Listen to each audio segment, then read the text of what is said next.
اچھا، دوسری بات ایک مسئلہ یہ ہے کہ یہ سفر کا مہینہ ہے، تو اس میں ایک غلط فہمی ہے، لوگ اس کو منحوس سمجھتے ہیں.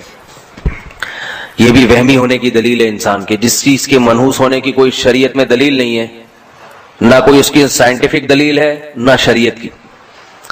کوئی سائنسدانوں نے تحقیق کی ہو کہ اس مہینے میں کچھ مخصوص قسم کی ریز نکلتی ہیں تو بھی ہم مان لیں کہ چلو بھائی سائنسدان کہہ رہے ہیں. اور سائنسدان نہیں کہتے تو پھر ہمارے پاس ایک دوسرا ذریعہ کیا ہے؟ پیغمبر کی بات، بلکہ وہ پہلا ذریعہ ہے. سب سے پہلے پیغمبر کی بات. تو پیغمبر صلی اللہ علیہ وسلم سے بھی سفر کے بارے میں کہیں بھی نہیں ہے کہ منحوس ہے. اسلام میں نہ کوئی دن منحوس نہ کوئی مہینہ منحوس. برکت والے دن تو ہیں جن میں اضافی برکتیں ہیں، نحوست کسی دن میں نہیں ہے. تو اس لیے اس مہینے کو منحوس سمجھنا یہ بدعت ہے، غلط ہے. اور یاد رکھیں جو آدمی وہمی ہوتا ہے اللہ کے معاملات پھر اس کے ساتھ ایسے ہی ہوتے ہیں. تو اس لیے ایک دفعہ ہمت کریں کہ اس مہینے کو منحوس سمجھنا چھوڑ دیں. شیعہ لوگ اس مہینے کو منحوس سمجھتے ہیں، محرم میں بھی شادی نہیں کرتے، سفر میں بھی نہیں. تو ان کو سمجھنے دیں، کیونکہ ان کا مسلک ہے یہ.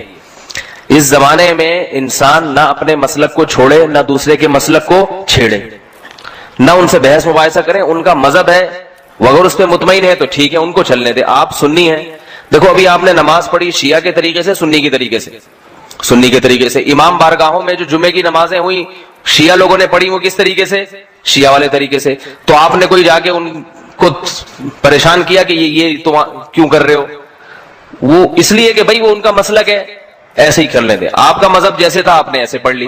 تو صرف نماز میں نہیں، باقی چیزوں میں بھی ہونا چاہیے. ان کا مذہب ہے محرم اور سفر کے مہینے کو منحوس سمجھتے ہیں، اس میں شادی نہیں کرتے. سنی مذہب نہیں ہے یہ. تو آپ ایک مذہب کو فالو کریں نا. اور یہ بھی یاد رکھیں کہ جس چیز کے منحوس ہونے کی دلیل نہیں ہے تو اس میں پھر ایسا کام کرنا چاہیے تاکہ آپ کے عقیدے کی اصلاح ہو. دیکھو بنی اسرائیل کو اللہ نے گائے ذبح کرنے کا حکم دیا ہے. کوئی اور جانور بھی تو کہہ سکتے تھے ذبح کرو. اس کی حکمت بعض علماء نے بیان کی ہے کہ جیسے ہندوؤں میں گائے کو ماتا سمجھا جاتا ہے نا، تو یہ بہت پرانا ہے. گائے کی عبادت قدیم زمانے سے ہوتی آ رہی ہے. تو بنی اسرائیل میں بھی یہ شرک آہستہ آہستہ آنے لگا تھا، گائے کو مقدس سمجھنا. اس لیے اللہ نے حکم دیا کہ صرف اتنا کافی نہیں ہے کہ گائے کو جو ہے معبود سمجھنا چھوڑ دو، اتنا کافی نہیں ہے. بنی اسرائیل تو حضرت موسیٰ پر ایمان لائے تھے نا، تو وہ گائے کو تھوڑی خدا سمجھتے تھے. لیکن اللہ نے کہا اتنا نہیں، اس کو اپنے ہاتھ سے گلا کاٹو، گائے کا ذبح کرو. کیونکہ جس کے دل میں ذرا سا بھی وہم ہوگا نا، وہ گلا کم از کم نہیں کاٹے گا، کہیں ایسا نہ ہو گائے ماتا بددعا دے اور میرے سارا ہی بیڑا غرق ہو جائے. تو اللہ نے کیا کہا؟ گلا کاٹو اس گائے کا، ذبح کرو، گائے ذبح کرو. تبھی بنی اسرائیل نے حیل و حجت کہ دل میں تھوڑا سا کہیں چور چھپا ہوا تھا کہ گائے نہیں بکری کاٹ لیں گے، دمبا کاٹ لیں گے، یہ گائے کا کیوں کہا جا رہا ہے؟ اس کی مثال ہے جیسے کوئی ہندو اسلام قبول کرے، بقرعید کے دن اس کی پہلی کوشش تو کیا ہوگی؟ گائے کے علاوہ کوئی چیز ذبح کر لوں میں، کیونکہ ایک طویل عرصے سے گائے کی محبت اس کے دل میں پیدا ہو چکی. اب آپ پہلے ہی مہینے اس کو کہتے گائے کاٹو، تو کہے گا ٹھیک ہے گائے کاٹنے سے نقصان تو نہیں ہوگا، لیکن اگر ہو گیا، ہمارے سارے بزرگ صدیوں سے کہتے آئے ہیں گائے ماتا ہے، تو وہ کوشش کیا کرے گا کہ گائے کے علاوہ کچھ بھی کٹوا لو. تو اس لیے اللہ نے کیا کہا بنی اسرائیل کو؟ گائے کاٹنی پڑے گی، بکری نہیں، دمبا نہیں، اونٹ نہیں، گائے کاٹو. تو بنی اسرائیل اسی چکر میں تھے کہ گائے کے علاوہ کچھ اور ہو جائے. تب یہ سوالات کیسی گائے ہونی چاہیے، اللہ نے کٹوائی. تو یہ جب تک دماغ سے انسان کے فاسد عقیدہ نہیں نکلتا، جب تک کہ اس کی علاج خود نہیں کرتا. تو محرم اور سفر میں شادیاں کیا کریں، تقریبات محرم سفر میں رکھا کریں. اس سے آپ کے دماغ میں یہ جو خناس بھرا ہوا ہے نا کہ یہ منحوس ہے، یہ دماغ سے نکل جائے گا. باقی کسی دوسرے کے مذہب کو چھیڑنے کی ضرورت نہیں ہے. دفتر میں کوئی شیعہ ہے، اس سے جا کے بحث شروع کر دی کہ تم اپنے دماغ سے یہ خناس نکل، اس کے لیے خناس نہیں ہے، یہ اس کا مذہب ہے، اس کو اس پہ چلنے دیں. سمجھ آ رہی ہے بات؟ اس نے اگر چھوڑنا ہوگا تو پورا شیعہ مذہب چھوڑ کے ادھر آئے گا، نہیں چھوڑنا ہوگا تو ایسا نہیں ہوتا کہ کوئی آدھی چیز چھوڑ دے آدھا ویسے ہی رہے، ایسا نہیں ہوتا. اس کو کہیں تمہیں اگر یہ سمجھ میں آتا ہے تو ٹھیک ہے، تمہاری مرضی، قیامت کے دن تم اگر سمجھتے ہو کہ اللہ کو ہم جواب دے دیں گے تو ٹھیک ہے. تو میں بار بار بتاتا ہوں یہ جو دور چل رہا ہے یہ اختلاف اور فتنوں کا دور ہے. اس میں کسی کو چھیڑ چھاڑ کی کوشش، کیونکہ تھوڑا سا چھیڑیں گے نا وہ بہت چھڑ جاتا ہے پھر آدمی. کسی کو ذرا سا آپ نے اگر یوں کر کے ابھی چھیڑ کے دیکھیں کسی نمازی کو باہر، ذرا سا چھیڑیں گے پھر دیکھیں وہ آگے سے ہاتھا پائی، تو وہ افورڈ نہیں کر پاتا آدمی. پھر تھوڑا بھی نہ چھیڑے, اپنے کام سے کام رکھیں. جو آپ سے ہدایت لینے کے لیے آ رہا ہے, جیسے آپ لوگ تو خود مجھ سے یہاں آئے ہیں نا سیکھنے کے لیے, بیان سننے کے لیے, تو میں پھر آپ کو بتا رہا ہوں, کبھی ایسا نہیں ہوتا آپ کے گھر جا کے میں نے آپ کو خود سے چھیڑا ہو کہ یہ سفر میں شادی کیوں نہیں کر کے, اتنی ربیع الاول کی ڈیٹ کیوں لی ہے بچی کی آپ نے. جب میں نے آپ کو بیان میں سمجھایا تھا کہ سفر منحوس نہیں ہے, تو پھر ربیع الاول تک چھلانگ لگانے کی کیا ضرورت تھی؟ کبھی آیا کسی کو؟ بھائی پھر جو آپ ربیع الاول میں کریں, آپ کریں ہی نہیں سرے سے شادی, ساری زندگی کمانے رہیں, ہماری صحت تو کوئی اثر نہیں پڑتا. صحیح ہے نا؟ تو چھیڑ چھاڑ کا زمانہ نہیں ہے. البتہ اپنے عقیدے پر کم از کم مضبوط رہیں. محرم اور سفر میں شادیاں کیا کریں.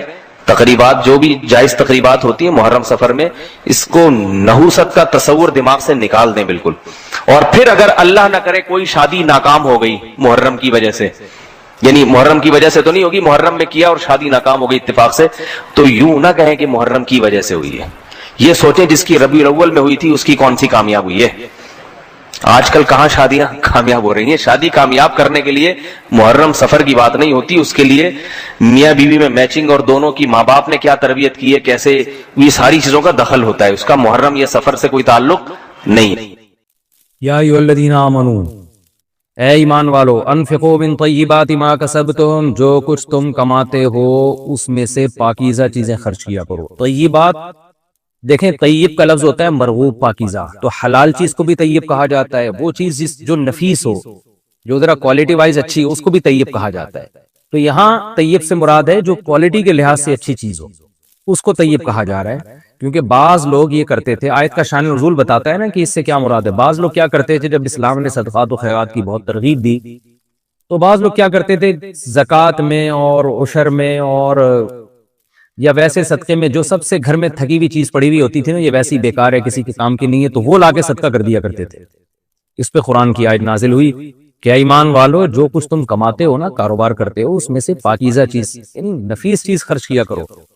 اور وَمِمَّا أَخْرَجْنَا لَكُم مِّنَ الْأَرْضِ, اور جو ہم زمین سے تمہارے لیے پیداوار اگاتے ہیں اس میں سے بھی خرچ کیا کرو.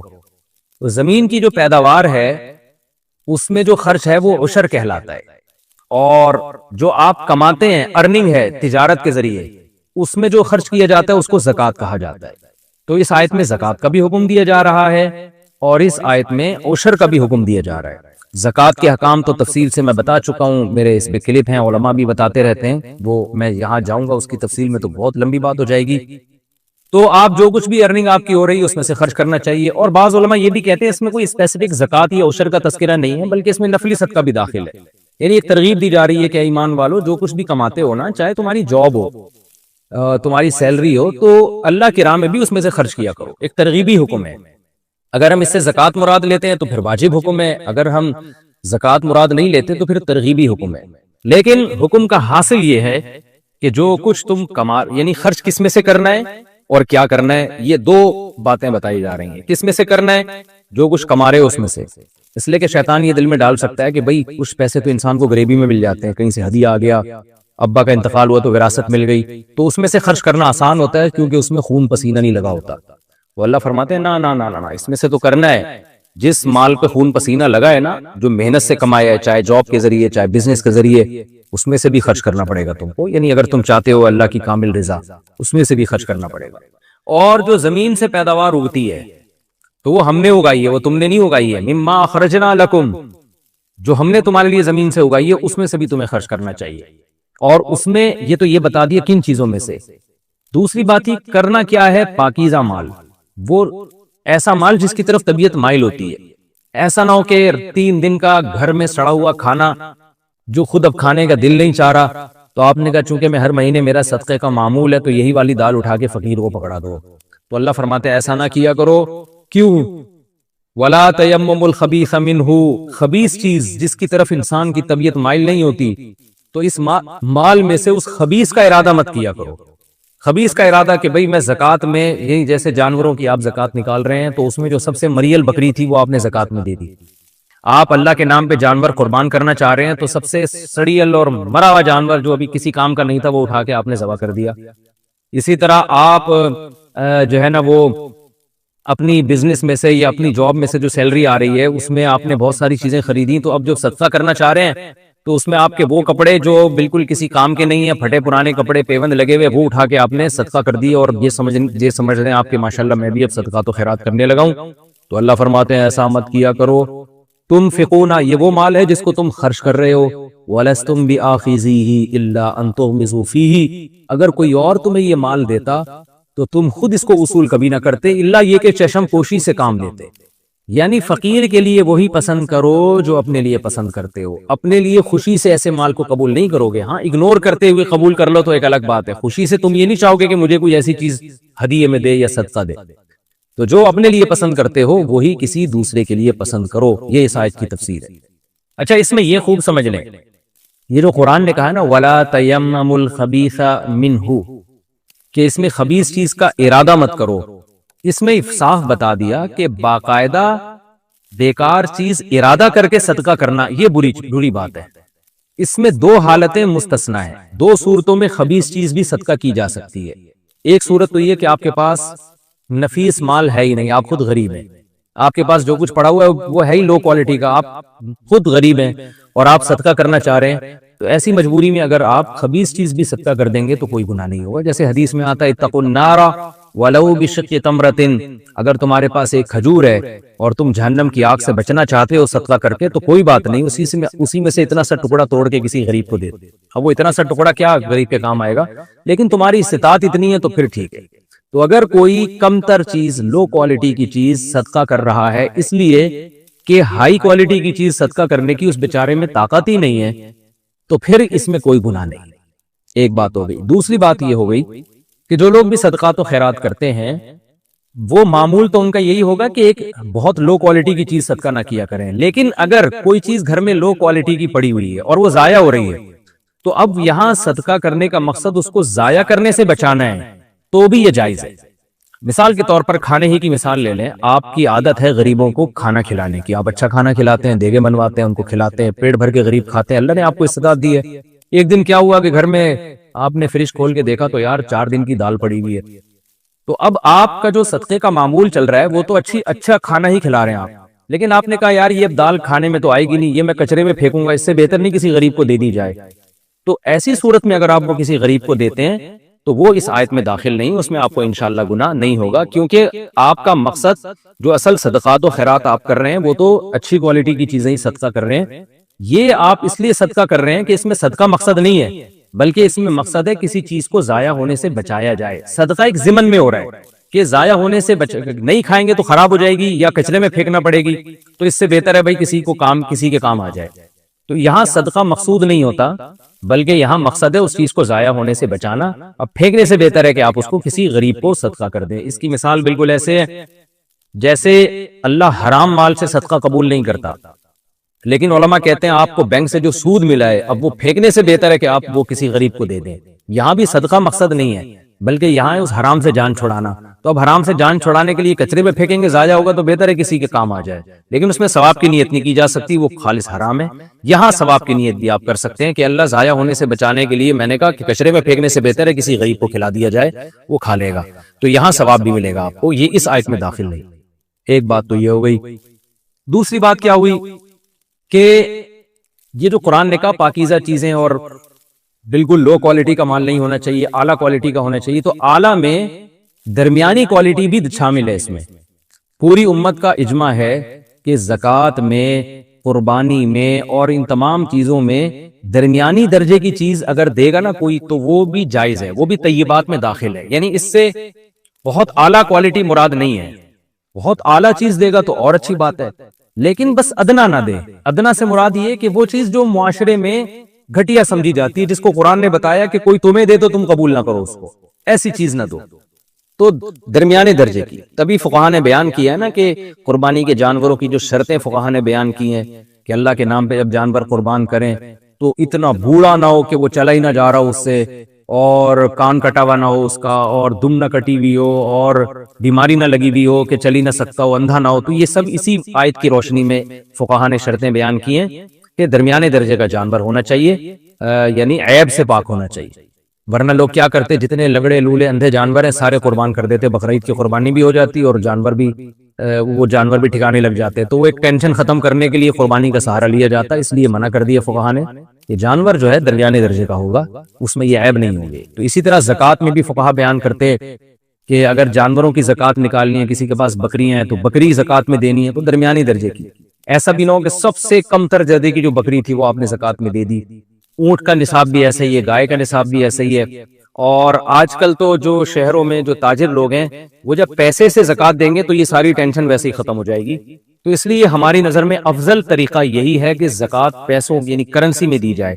کرنسی میں پھر فقیر کو اختیار ہوتا ہے کہ وہ اپنی مرضی سے جو چاہے وہ خرید لے اسے، کیونکہ کرنسی کی ویلیو کم نہیں ہوتی، یعنی اگر 10 روپے ہیں تو اس کا مطلب 10 روپے ہے، جبکہ چیزیں جو ہے نا ان کی ایک چیز 10 کی بھی ہو سکتی ہے، 100 کی بھی ہو سکتی ہے، 5 کی بھی ہو سکتی ہے۔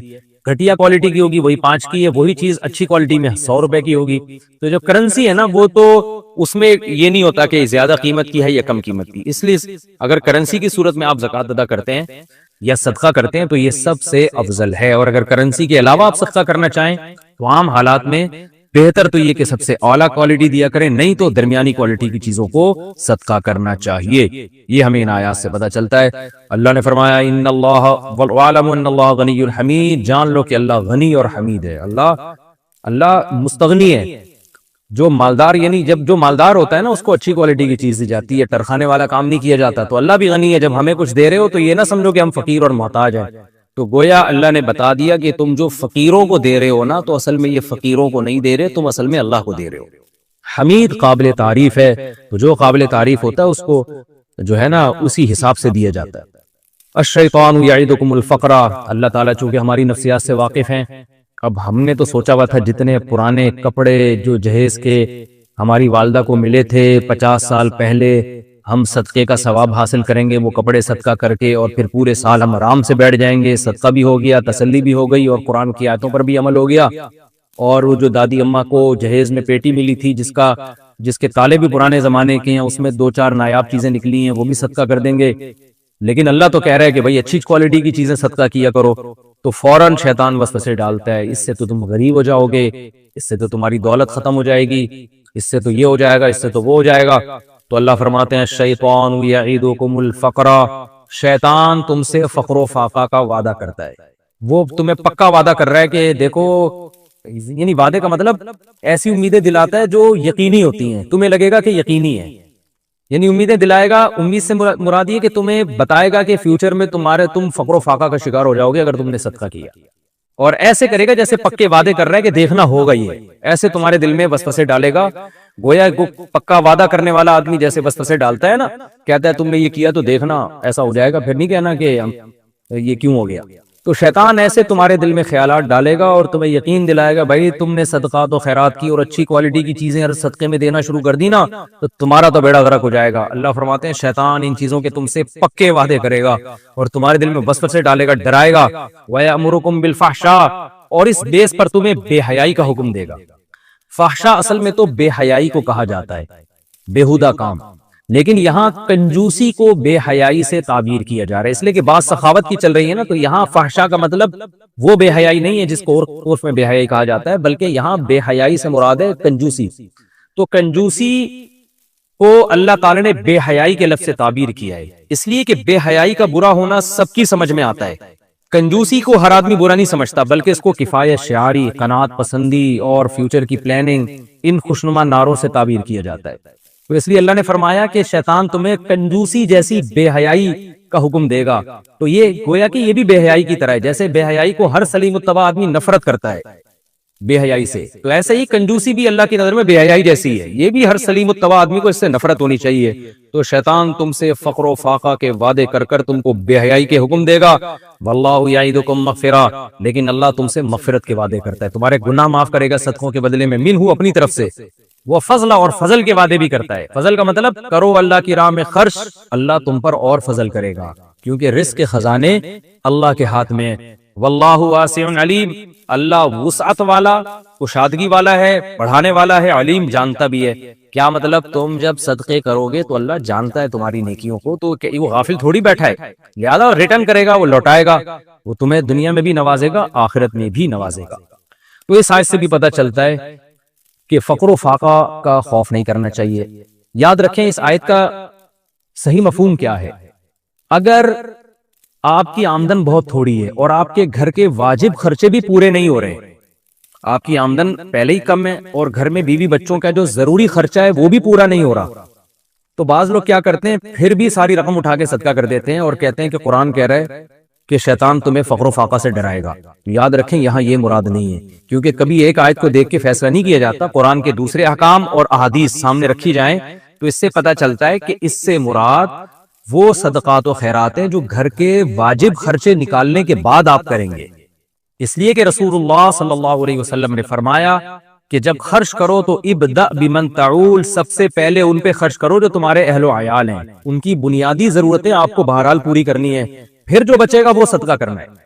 کیونکہ اگر غالب گمان آپ کو یہ ہے کہ بھائی میں نے اگر پہلی تاریخ کو تنخواہ آئی اور ساری مدرسے میں یا مسجد میں یا فلاں غریب کو کھلا دیا تو میں فقیر ہو جاؤں گا، پورے مہینے نہ گیس کا بل دینے کے پیسے بچیں گے، نہ بچوں کی تعلیم کے، نہ کچھ بھی نہیں بچے گا، تو پھر آپ کے لیے خرچ کرنا حرام ہے۔ کیونکہ قرآن مجید کی الفاظ ہیں سورہ بنی اسرائیل میں کہ کیا ہے وَلَا تَجْعَلْ يَدَكَ مَغْلُولَةً إِلَىٰ عُنُقِكَ، نہ اپنے ہاتھ کو گردنوں سے باندھو، بالکل ایسے کنجوس بھی نہ بن جاؤ، وَلَا تَبْسُطْهَا كُلَّ الْبَسْطِ، اور ایسے پھینکنا بھی نہ شروع کر دو کہ تمہاری جیب میں کچھ بچے ہی نہیں اپنے واجب حقوق ادا کرنے کے لیے۔ وَابْتَغِ بَيْنَ ذَلِكَ سَبِيلًا، درمیانی راستہ اختیار کرو۔ درمیانی راستہ کیا ہے کہ اپنے اور گھر کے جو بنیادی اور بیسک ضرورتیں ہیں وہ بہرحال پوری کرنی ہے، اس کے بعد جو اضافی ہوگا وہ اللہ کی راہ میں جس کا جتنا حوصلہ ہے وہ اس حساب سے خرچ کرے۔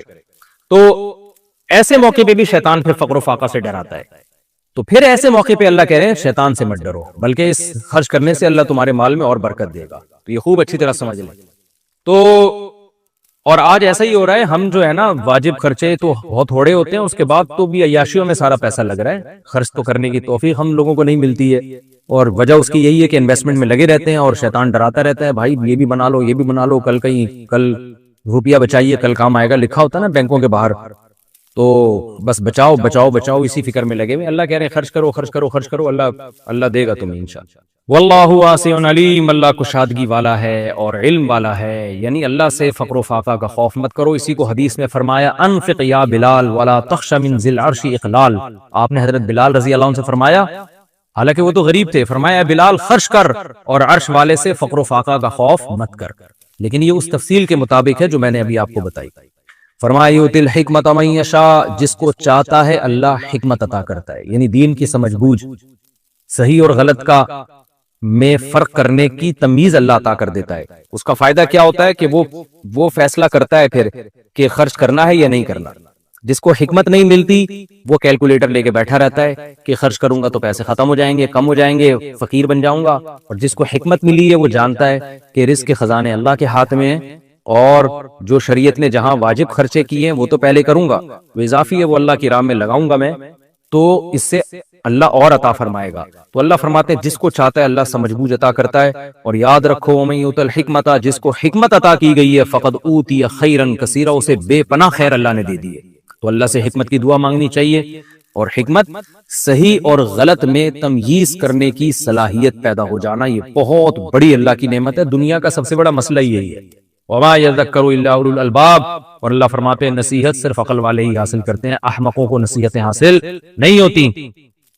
اللہ نے فرمایا ان للمتقین عند ربهم جنات النعیم، جو لوگ اللہ سے ڈرنے والے ہیں، باغ کا واقعہ آیا نا پہلے کہ ان کا باغ ضائع ہو گیا تھا کیونکہ وہ اللہ سے ڈرتے نہیں تھے۔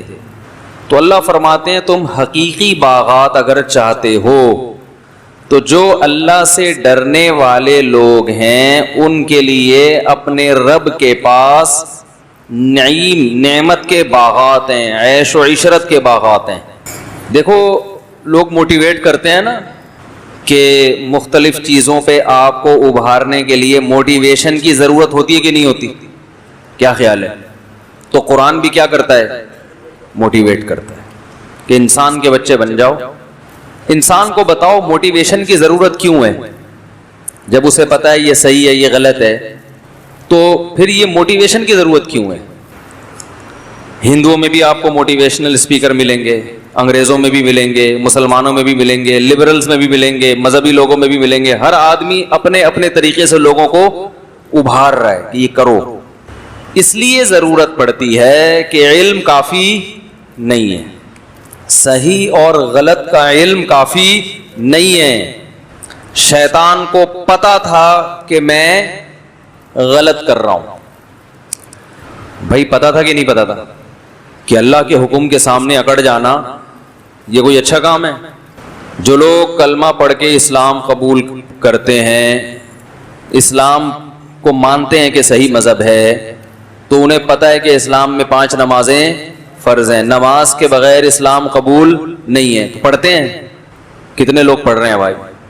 تو کچھ لوگ تو غلط کو صحیح کر کے کرتے ہیں, لیکن کچھ غلط کو غلط کر کے بھی تو کر رہے ہیں نا. تو ایسے لوگوں کو ضرورت ہوتی ہے کہ ان کو صحیح کام پہ ابھارنے کے لیے موٹیویٹ کیا جائے, اور ضرورت اس لیے ہوتی ہے کہ صحیح کام کرنے میں آپ کو اپنی خواہشات کے اگینسٹ چلنا پڑتا ہے. اگر خواہشات کے مطابق چلنا پڑے نا, پھر ہر آدمی صحیح صحیح کر رہا ہو.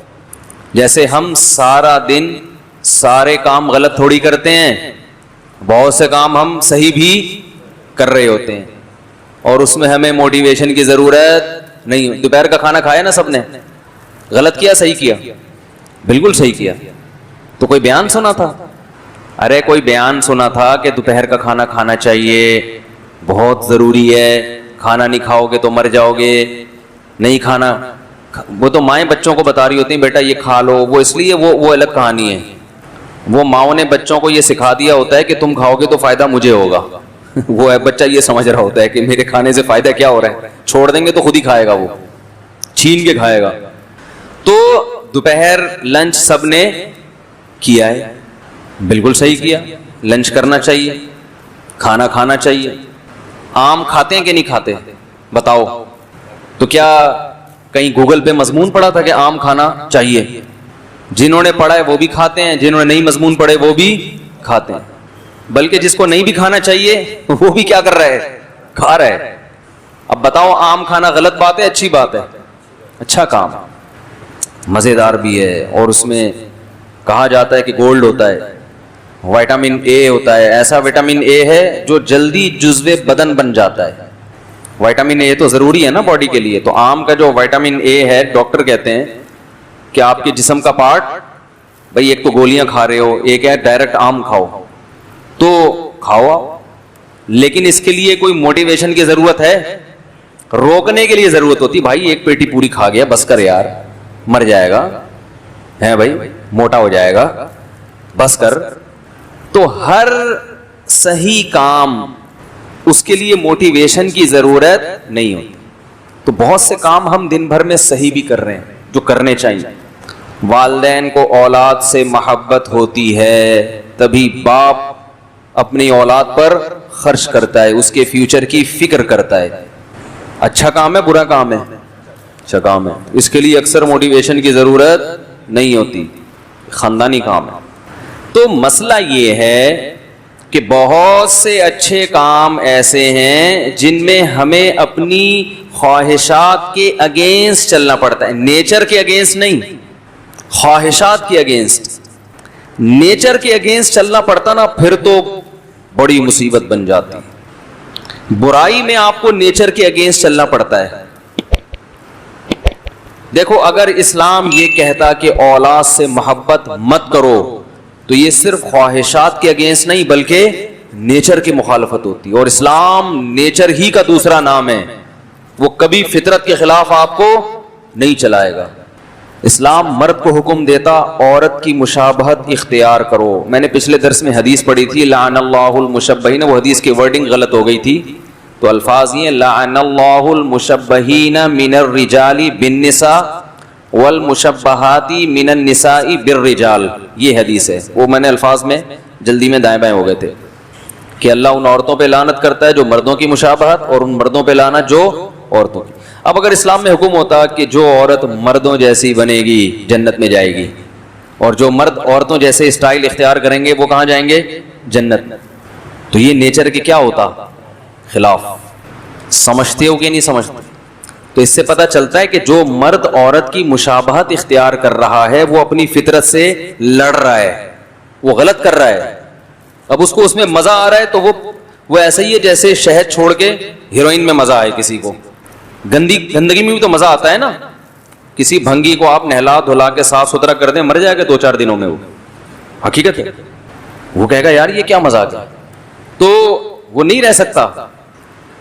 تو میں یہ عرض کر رہا ہوں کہ انسان کو ضرورت ہوتی ہے موٹیویشن کی. تو مختلف لوگ مختلف طریقوں سے موٹیویٹ کرتے ہیں, اور کسی کے پاس موٹیویشن کا ایسا خاندانی طریقہ نہیں ہے جیسا اسلام کے پاس ہے.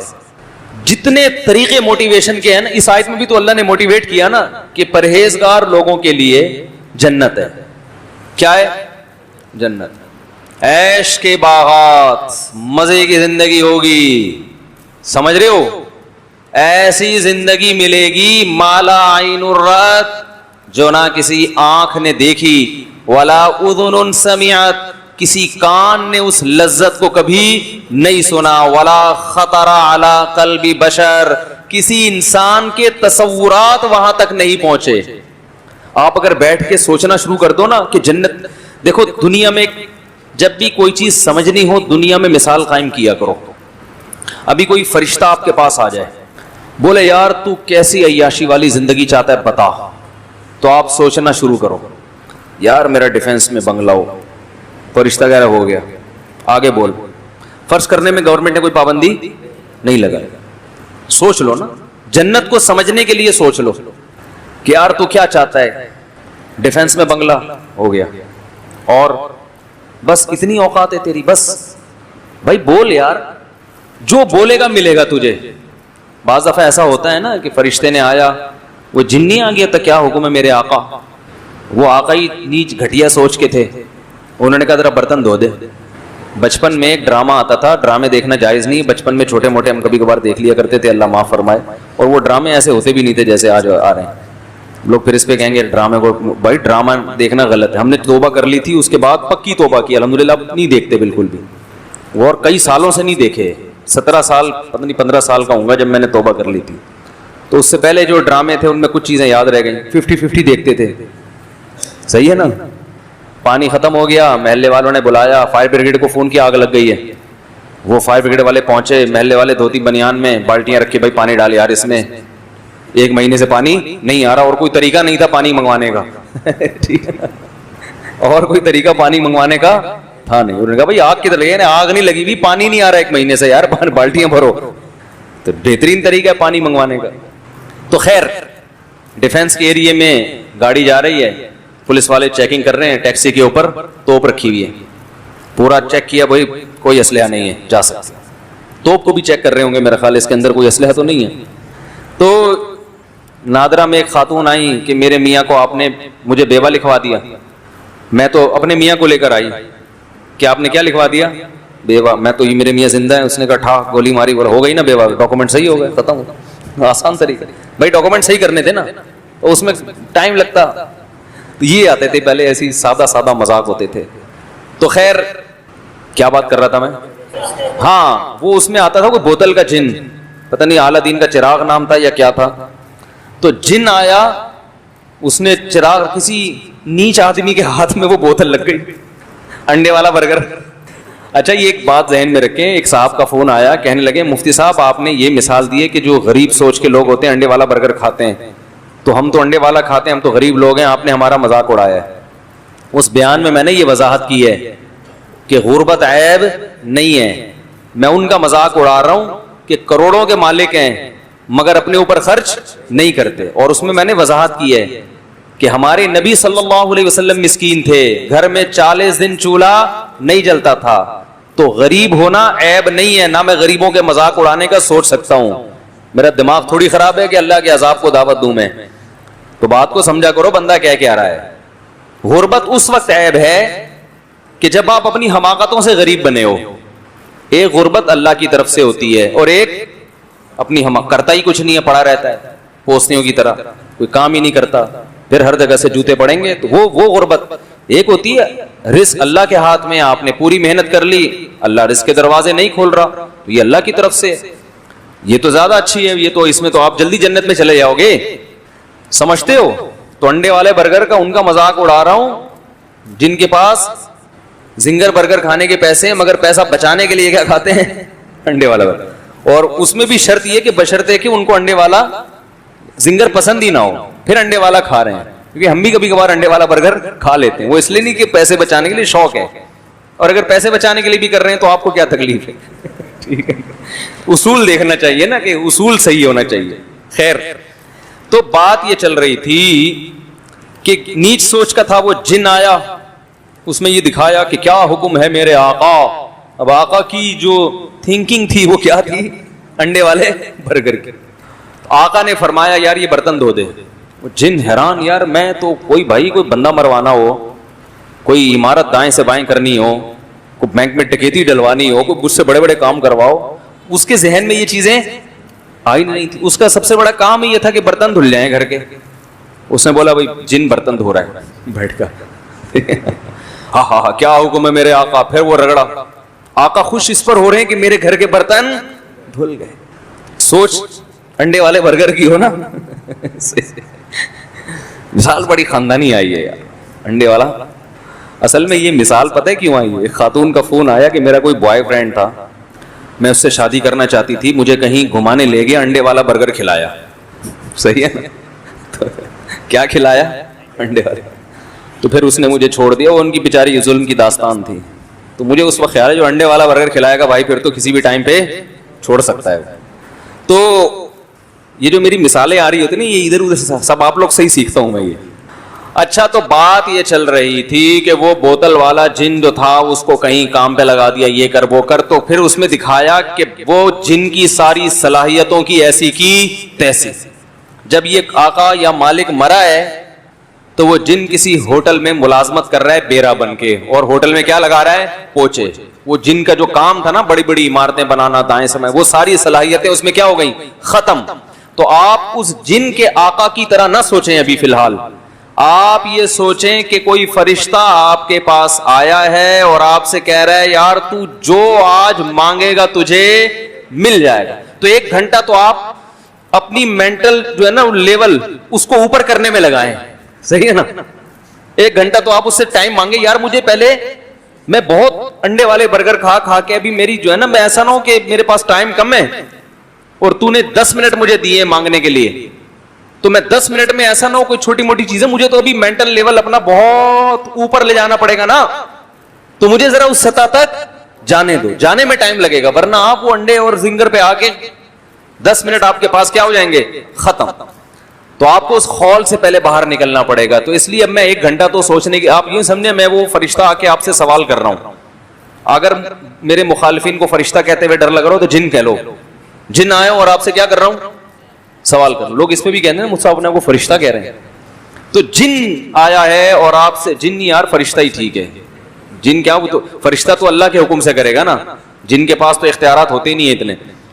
تو فرض کرو فرشتے نے آ کے آپ سے کہا بھائی اللہ نے مجھے بھیجا ہے، اللہ کو تیری فلاں نیکی پسند آ گئی ہے، اب 10 منٹ ہیں تیرے پاس، 10 منٹ میں تو جو خواہش ظاہر کرے گا وہ تیری خواہش پوری ہو جائے گا. وہ ایک چٹکلا بھی ہے اس پہ.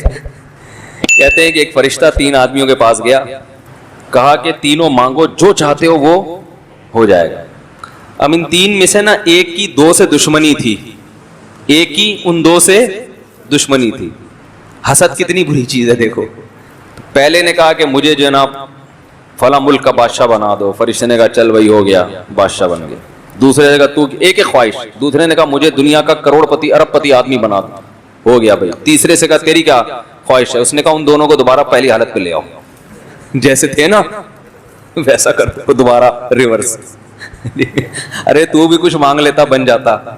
تو ایسی خواہشات نہ سوچیں کہ یار اس کی نانی مر جائے، اس کی میری ساس کے ساتھ یہ ہو جائے ہے بھائی، میرے سالے مر جائیں. یہ فی الحال نیگیٹو نہ سوچیں، پازیٹو یہ سوچنا ہے کہ مجھے یہ مل جائے، مجھے یہ مل جائے. تو فرض کریں فرشتہ آیا، اس نے دیکھو جب اللہ نہ کرے، اللہ کرے نہ کرے نہیں، اللہ کرے جب کوئی بالفرض اس طرح کا فرشتہ آ جائے تو مجھ سے مشورہ ضرور لے لینا، کیونکہ میں کتنا سمجھا رہا ہوں نا آپ کو کہ پتہ نہیں کوئی الٹی سیدھی چیز نہ بول دو آپ لوگ. تو مجھ سے مشورہ ضرور لے لینا، ٹھیک ہے نا؟ تو میں ذرا بتاؤں گا کہ کیا کرنا ہے، الٹی سیدھی چیزیں کر کے ٹائم نہ ویسٹ کر دو اپنا. تو 10 منٹ فرشتے نے دیے. اب ذرا ہم سب تصور کرتے ہیں کہ ہمیں کیا چاہیے. تو میرا خیال ہے سب سے پہلے ہم کیا مانگیں گے؟ میں آپ کی مینٹل اپروچ دیکھتا ہوں کہاں تک ہے. سب سے پہلی چیز کیا مانگو گے بتاؤ جی؟ دیکھیں آخرت کی باتیں نہ کریں, مغفرت, جنت. ابھی ہم اس دنیا میں فرض کر رہے ہیں, دنیا کی عیاشی میں. وہ تو مغفرت تو آخرت کی چیز ہے نا. کسی کافر کے پاس آ گیا کوئی فرشتہ جو آخرت کو مانتا ہی نہیں ہے, کہ یار تجھے دنیا میں کیا چاہیے, تو دنیا کی چیز بتائیں. سب سے پہلی چیز کیا مانگیں گے بھائی؟ پیسہ. آپ پیسہ مانگیں گے. اور بھائی دنیا کے لحاظ سے دنیا میں جو عیاشی کی چیزوں میں ہے نا, سب سے پہلی چیز کیا مانگو گے؟ ہے بھائی 4 شادیاں مانگیں گے, پٹیں گے. جس دن مل گئی اسی دن بولیں گے بھائی کچھ اور مانگ لیتا ہوں. 4 شادیاں والے ایک طرف ہو جائیں. اچھا آپ سدا بہار جوان, سدا بہار کوچ سروس والوں سے تعلقات تو نہیں ہو جو کوئٹہ کوچ سروس سدا بہار فرشتہ ہے؟ اچھا آپ, ابے بھائی جلدی بتاؤ یار, تم سب سے پہلے کیا مانگو گے جو سب سے امپورٹنٹ ہے عیاشی کے لیے؟ شہرت. ارے بھائی شہرت مانگو گے کل مر گئے. آپ نے پیسہ مانگا کل فالج ہو گیا. تو پہلی چیز سب سے پہلے کیا چاہیے؟ اچھی صحت مانگی, ٹھیک ہے اچھی صحت مل گئی, پھر اگلے دن انتقال ہو گیا. یار مزہ نہیں آیا استاد. بیگم صحیح ہو جائے تو بیگم بہت سے لوگوں کی صحیح ہے. وہی یار شکر ہے جن نہیں آیا آپ کے پاس. یہ انڈے والے برگر کی نشان, بیگم صحیح ہو جائے. وہ نہیں بھی صحیح ہوئی تو کتنے دن کی زندگی ہے یار, کہ جن کی بیگم صحیح نہیں ہے وہ نہیں زندہ رہتے کیا؟ اور بھائی جان آپ بتائیں, نیلے کپڑے آپ نے پہنے ہوئے ہیں, نیک انسان, یار مزہ نہیں آیا. وہ عیاشی کی بات کر رہے ہیں, آپ نیک انسان بن رہے ہو جی. Very good. سب سے پہلے نہ ختم ہونے والی صحت مند زندگی, سمجھتے ہو؟ کیونکہ دنیا میں سب سے بڑا عیب کیا ہے؟ موت. بڑے بڑے عیاش آئے پتلی گلی سے نکل گئے. سب سے بڑا عیب اس دنیا میں کیا ہے؟ فنا کا لیبل لگا ہوا ہے, ختم ہونے والی ہے. تو ایسی عیاشی کا کرنا کیا ہے جس کے بعد آگے موت ہو؟ ارے ایک بندہ پھانسی کا مجرم ہے یار, مجھے بتاؤ یار آپ کا نام کیا ہے جس نے صحیح جواب دیا؟ دانیال بھائی زندہ باد, صحیح جواب دیا. یہ زنگر برگر کھاتے ہیں, یہ پیزا کھاتے ہیں. اور یاد رکھو زنگر برگر اور پیزا مزید کھایا تو جتنا رہنا تھا نا اتنا بھی نہیں رہو گے, یہ ذہن میں بتا دوں میں. کیونکہ پیزا کھانے والے کا انا للہ جلدی ہوتا ہے, تو روٹی کھایا کریں, ٹھیک ہے نا. بہرحال دیکھو دنیا کی جتنی عیش و عشرت کی چیزیں ہیں نا, ان میں سب سے بڑا فالٹ کیا ہے؟ مجھے ایک بات بتاؤ, ایئر کنڈیشن روم میں آپ کو رکھا ہوا ہے, صبح شام زنگر برگر کھلایا جا رہا ہے, صبح شام ہر طرح کا پروٹوکول, لوگ آپ سے آئے گلے ملے, یار زبردست زندگی ہے یار آپ کی, یہاں آئے کیسے؟ آپ کہیں یار پھانسی کا مجرم ہوں, کچھ دنوں کے بعد لٹکا دیا جاؤں گا, تو چونکہ سیاسی مجرم ہوں لہذا ذرا پروٹوکول کے ساتھ رکھا ہوا ہے مجھے. ہاں فوراً بول کے فوراً پیچھے ہٹ گئے, بھائی تو میں تیرے سے گلے نہیں ملوں گا, کہیں یہ نحوست, یہ سوچ ہوگی نا آپ کی. بولو کہ میں اپنے جھونپڑے میں زیادہ اچھا ہوں یار, وہ جھونپڑا میرے لیے زیادہ اچھا ہے, کم از کم لٹکنے والا. اچھا مجھے ایک بات بتاؤ, پھانسی کے مجرم کو جیل سے اس شرط پہ رہائی دی جائے کہ تو پہلے ڈیفنس کے 1000 گز کے بنگلے میں رہتا تھا اور اب تجھے کچھ دنوں کے بعد لٹکنا ہے, تو ہم تجھے جھونپڑی میں رکھیں گے مگر پھانسی کی سزا کیا ہو جائے گی؟ ختم. فوراً قبول کرے گا کہ نہیں کرے گا؟ کہے گا یار گزارا کر لوں گا جھونپڑی میں بھائی, گرمی میں گزارا کر لوں گا, مچھروں میں گزارا کر لوں گا, یہ جو ہر وقت موت کا پھندا لٹکا ہوا ہے نا, اس نے میری نیندیں حرام کر دی ہیں. تو بھائی دنیا میں کچھ بھی بن جاؤ, فرعون سے زیادہ طاقتور نہیں ہو سکتے, قارون سے زیادہ مالدار نہیں ہو سکتے. 2 مثالیں اللہ نے ایسی خاندانی بیان کر دی کہ اس کے بعد اپنا مال میں وہ جان رہی اور نہ حکومت. دیکھو دنیا 2 چیزوں کا نام ہے نا, میں نے بتایا تھا نا کہ دنیا کی محبت دل سے نکل جائے. جب ہم یہ لفظ کہتے ہیں اس کا مطلب کیا ہوتا ہے؟ دولت کی محبت اور جاہ, بڑا بننے کا شوق, یہ 2 چیزیں نکل جائیں. اگر ہو تو اللہ کے لیے ہو, وہ ایک الگ چیز ہے. حکومت چاہیے اللہ کے لیے چاہیے, عہدہ چاہیے اللہ کے لیے, کیونکہ طاقتور مومن کمزور سے اللہ کو زیادہ محبوب ہے. لیکن دنیا برائے دنیا اگر ہے تو بھائی فرعون سے زیادہ عزت نہیں مل سکتی. اس کا جو جاہ و جلال تھا, کتنی عزت, ہزاروں بچوں کو قتل کر دیا, کوئی اس کے خلاف آواز اٹھانے والا نہیں. اتنی پاور. وَفِرْعَوْنَ ذِي الْأَوْتَادِ, قرآن کہتا ہے جس کی سلطنت کے کھونٹے زمین میں گڑ گئے تھے. کھونٹا جب گڑتا ہے تو کھونٹا نکالنا آسان نہیں ہوتا. تبھی جو قربانی کی گائے آج کل لوگ باندھ رہے ہیں نا, کس سے باندھ رہے ہیں؟ کھونٹے سے. اور چور بڑا ہوشیار ہے, وہ کھونٹا چھوڑ دیتا ہے, گائے اٹھا کے لے جاتا ہے. وہ ایسا ہی ہوتا ہے نا, اس کو پتا ہے کھونٹا نکالنا آسان نہیں ہے. تو فرعون کی سلطنت کے کھونٹے زمین میں گڑ گئے تھے, ایسا پاورفل. اور قارون کتنا مالدار.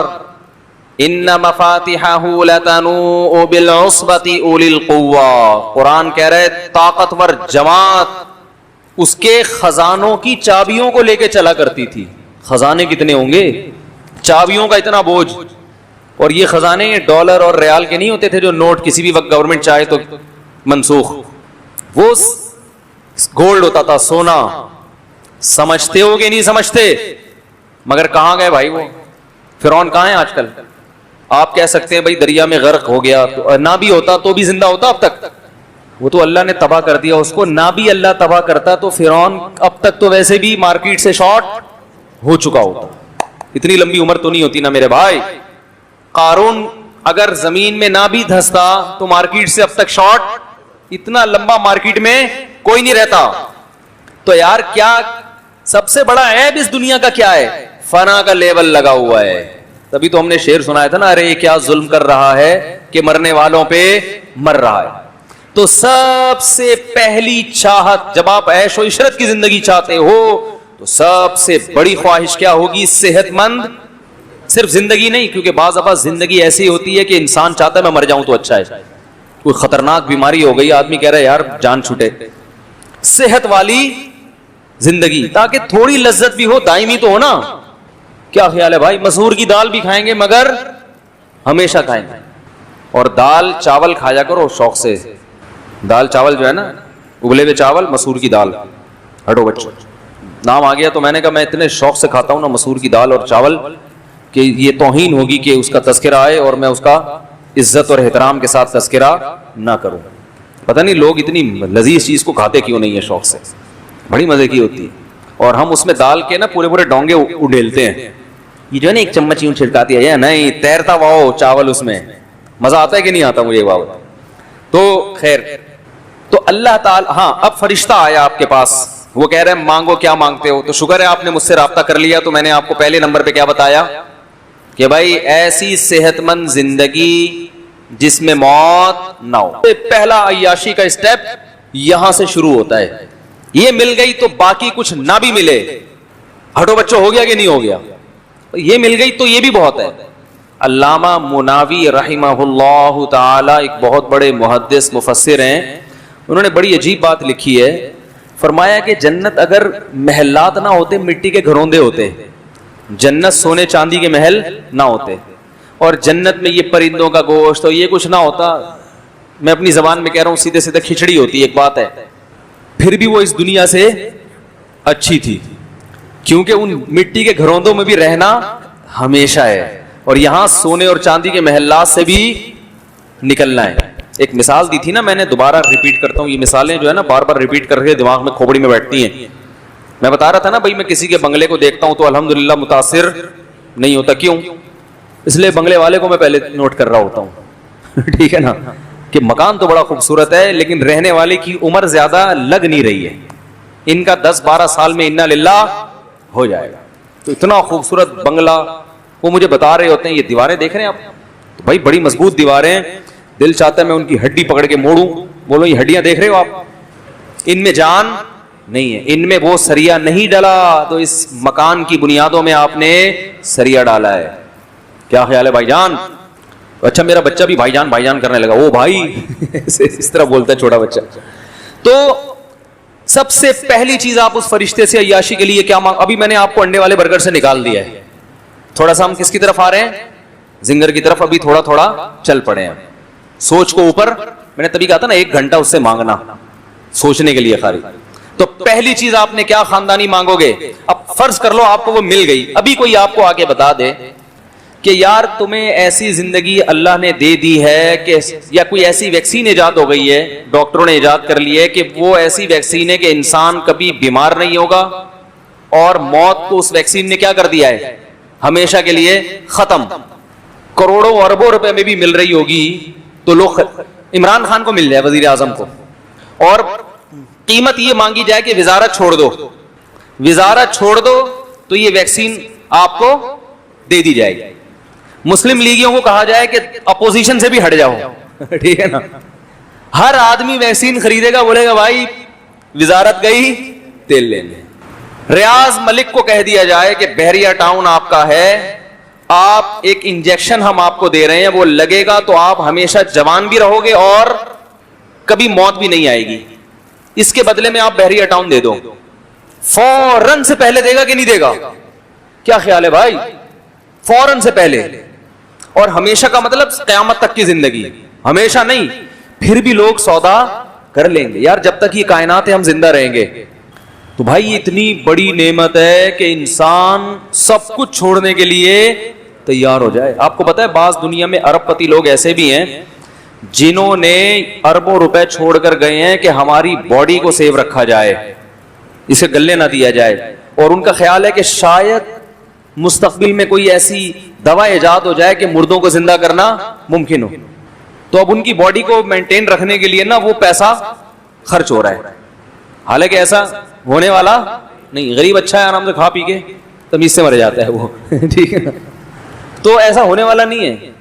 ہاں عیسیٰ علیہ السلام جب آئیں گے تو مردوں کو زندہ کریں گے, تو ہم سے اگر مشورہ لیا تو ہم کہیں گے حضرت انہوں نے بڑے پیسے خرچ کیے تھے, ایک دفعہ ان کو ذرا زندہ کر لیں, آپ کا معجزہ بھی ظاہر ہو جائے گا اور بندہ بھی زندہ ہو جائے گا. لیکن وہ مسئلہ یہ ہے کہ وہ پھر دوبارہ مار دیتے تھے, یہ فالٹ ہے, ٹھیک ہے نا. فالٹ کا مطلب انسان میں یہ فالٹ ہے کہ اس کو اگر موت کے بعد زندگی ملے گی تو بھی تھوڑی دیر کے لیے. وہ جب زندہ کرتے تھے نا پھر کہتے چل واپس, اب زیادہ ایسا نہیں ہے کہ اب تو گھومے گا بڑے آرام سے, واپس